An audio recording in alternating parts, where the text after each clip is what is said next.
जय भोले की हर हर महादेव बम बम भोले। आज मैं आपको एक बहरे आदमी की कहानी सुना रही हूँ। सुनिए। एक सत्संग के पास बहरा आदमी सत्संग सुनने आता था।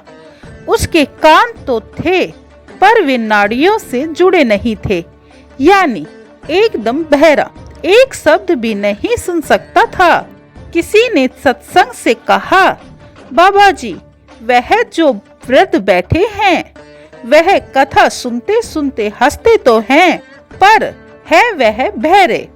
बाबा जी सोचने लगे, बहरा होगा तो कथा सुनता नहीं होगा, और कथा नहीं सुनता होगा तो रस भी नहीं आता होगा।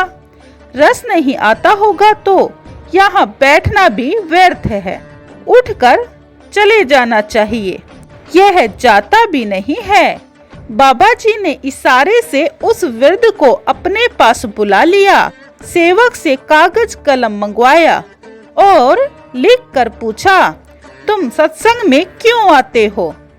उस वृद्ध ने लिखकर जवाब दिया, बाबा जी, सुन तो नहीं सकता हूँ, लेकिन यह तो समझता हूँ कि ईश्वर प्राप्त महापुरुष जब बोलते हैं तो पहले परमात्मा में डुबकी मारते हैं। संसारी आदमी बोलता है तो उसकी वाणी मन व बुद्धि को छूकर आती है, लेकिन ब्रह्मज्ञानी संत जब बोलते हैं तो उनकी वाणी आत्मा को छूकर आती है।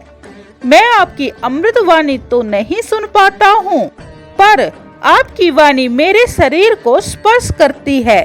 दूसरी बात, आपकी अमृत वाणी सुनने के लिए जो पुण्य आत्मा लोग आते हैं, उनके बीच बैठने का पुण्य भी मुझे प्राप्त होता है। बाबा जी ने देखा कि यह तो ऊंची समझ के धनी है।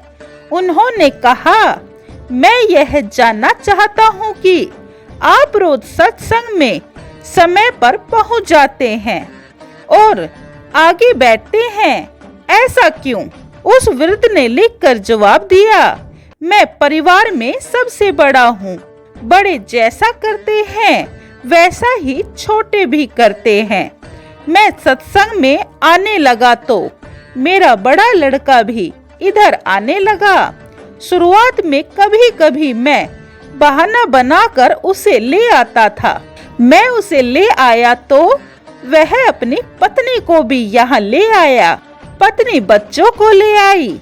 अब सारा कुटुंब सत्संग में आने लगा। कुटुंब को संस्कार मिल गए।